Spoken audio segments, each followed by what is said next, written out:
This horse used to buck and bolt.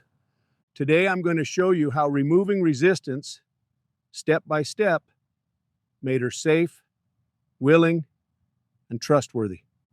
Before you can train a horse, you have to remove resistance in catching them. A horse that avoids being caught already believes interaction leads to stress. When interaction leads to peace, horses don't leave. They come to you. The whip wasn't the problem. The misunderstanding attached to it was. I don't desensitize horses through exhaustion. I teach them how to find the answer that creates the least stress and workload. Head down is one of the first lessons I teach horse and rider. It shows the horse that one soft response without resistance means they don't have to back up or work harder. Roping her belly is the next crucial lesson. It allows me to find resistance that's hiding deep inside a horse.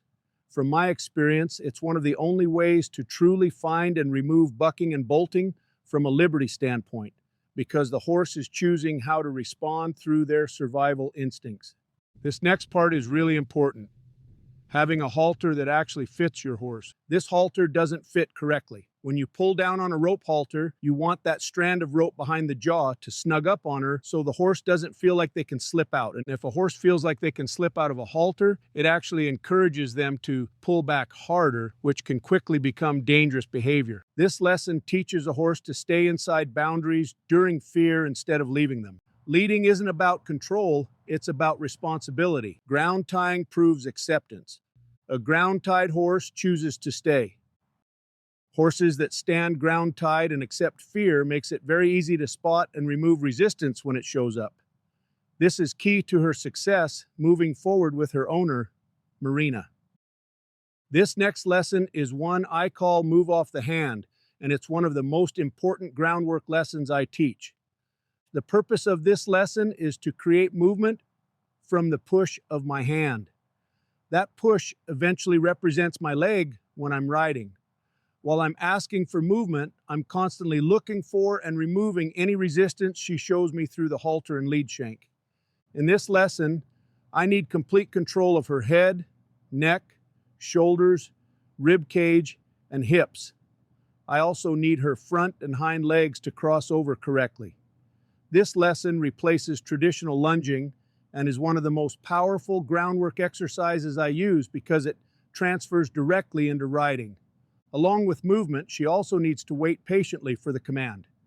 When I give the preparatory cue, she should wait, then move from a sensitive push, crossing over with both her front and hind legs, staying level through her neck, bringing her nose slightly toward me, then following the feel down to a stop, and waiting again for about 4 seconds. And I repeat this on both sides, and any resistance that shows up here usually looks like moving before I ask. Moving late, stiffness in the pole or neck, or refusing to cross over correctly. When I build a willing, compliant partner here on the ground, that understanding transfers directly under saddle. When I ride, I teach this exact same maneuver through a lesson I call bend and send. These two lessons, move off the hand from the ground and bend and send under saddle, are the foundation of my program. They have helped countless problem horses and prevented many accidents. Now, when I get in the saddle, I give her the preparatory cue and she looks the wrong direction. That tells me she's still trying to anticipate instead of wait for direction. So I take her the opposite direction and give her another chance. If she bends or moves before I ask, that's resistance.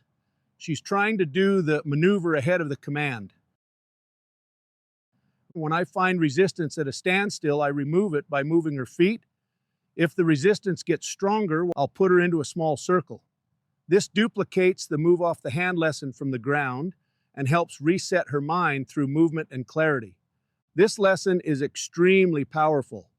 It helps remove bucking, bolting, spooking, barn sour behavior, or almost any form of resistance I encounter under saddle. It also teaches a horse to stay underneath my hand and guide willingly on a loose rein. It gives me a clear correction anytime a horse rushes forward, refuses direction, or loses focus. I'm teaching her to stay on the rail on a loose rein. She's responsible for staying in rhythm and maintaining direction without constant correction. My ability to maintain movement comes from using my leg or a rhythmic tapping with my whip. This allows me to keep her feet moving without escalating pressure, which keeps her sensitive and keeps the conversation clear.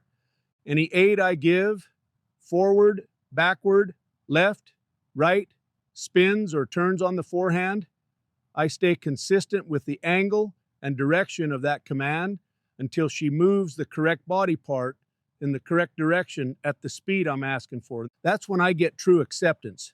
And when a horse reaches acceptance, they'll often drop their nose, relax their body, and stay with you willingly on a loose rein. Now that she's showing moments of being willingly guided on a loose rein without contact, I can start going deeper into removing resistance. Right here, when I pick up on two reins, you'll notice she gets bracy through her whole body. It starts in her neck, she opens her mouth, and her feet become sticky and hesitant. That tells me she still has resistance hiding inside the maneuver.